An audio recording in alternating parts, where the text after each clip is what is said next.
Good morning student, नमस्ते। मैं Tiwari senior secondary school की तरफ से आपकी ऑनलाइन क्लास में स्वागत करता हूं और मुझे उम्मीद है कि आप हमारे वीडियोस को उतने ध्यान से देख रहे होंगे और अपनी पढ़ाई पर ध्यान दे रहे होंगे। ठीक है, लेकिन मुझे आपसे एक शिकायत है। आपको मैंने पिछला लेसन जो पढ़ाया था उसका होमवर्क दिया था, आपने वो अभी तक किया नहीं। मुझे उम्मीद है कि आप जल्दी से जल्दी उस होमवर्क को और इस होमवर्क को करके मुझे सेंड करेंगे। चलो अब लेसन की बात करते हैं। अगला लेसन है द स्क्वायरल। स्क्वायरल मीन्स गिलहरी। ठीक है, सबसे पहले लेसन के बारे में पढ़ते हैं। लेसन में क्या बताया गया है? You may have seen a squirrel sitting on the ground eating a nut. यानी तुम देख सकते हो या तुमने देखा होगा कि एक छोटी सी गिलहरी या गिलहरी मैदान पर बैठी हुई क्या खा रही थी?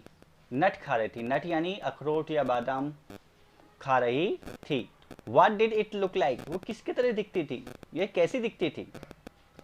Here is a poet description of just such a squirrel. यहाँ पर कवि के द्वारा उस गिलहरी के बारे में वर्णन दिया गया है कि गिलहरी किस प्रकार की जीव है। चलो स्टार्ट करते हैं इस कविता को। इसके लेखक का नाम क्या है? राइटर का नाम क्या है? Armstrong, Mildred Bowers Armstrong. ठीक है, चलो पढ़ते हैं। He wore a question mark for tail. He wore a question mark for tail, यानी वॉर मतलब पहने होना। वॉर का मतलब होता है एक तरह से पहने होना। वियर की सेकंड फॉर्म है, तो वॉर का अर्थ होता है पहने हुए होना। यानी वो अपने जो गिलहरी थी उसके शरीर का जो अंतिम हिस्सा होता है जिसे टेल को पूंछ कहते हैं, वो जो पूंछ कैसी होती है? क्वेश्चन मार्क जैसी होती है। यानी जब भी वो देखते हैं तो क्वेश्चन मार्क जैसी बनी हुई होती है। आपको इस तस्वीर में भी दिख रहा होगा कि क्वेश्चन मार्क जैसी बनी हुई होती है। तो वॉर का मतलब क्या करिए कि उसके जो पूंछ है वो क्वेश्चन मार्क को पहने हुई है, क्वेश्चन मार्क जैसी बनी हुई है। And overcoat of A grey, और उसके जो शरीर का है उसका रंग कैसा है? ग्रे, हल्का भूरा है। लाइट में यानी हल्का भूरा है। उसके जो शरीर के ऊपर जो रंग है वो धारियां है, वो हल्की भूरी है। ओवरकोट मतलब उसके ऊपर ढकी हुई है, आवरण बना हुआ है।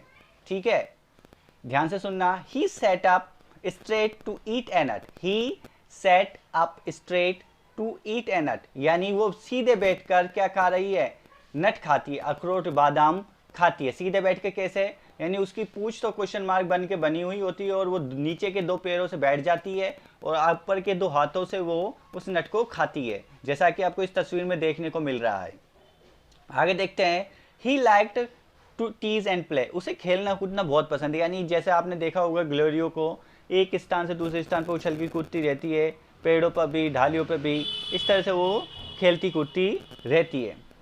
And if we run around the history, यदि हम जैसे ही उस पेड़ के पास जाते हैं जहाँ पर गिलहरी बैठी होती है या उस जगह के पास जाते हैं जहाँ पर गिलहरी बैठी हुई होती है, he went the other way, तो वह दूसरे रास्ते की ओर मुड़ जाती है। यानी जैसे ही हम उस गिलहरी के पास जाते हैं, चाहे वो किसी पेड़ पे बैठी हो, दीवार पे बैठी हो, बरामदे में हो, कहीं भी हो, तो जैसे ही हम उसके पास जाते हैं तो वो किसी और दूसरी जगह चली जाती है। इस तरह से वो खेल ठिठोली कर रही होती है।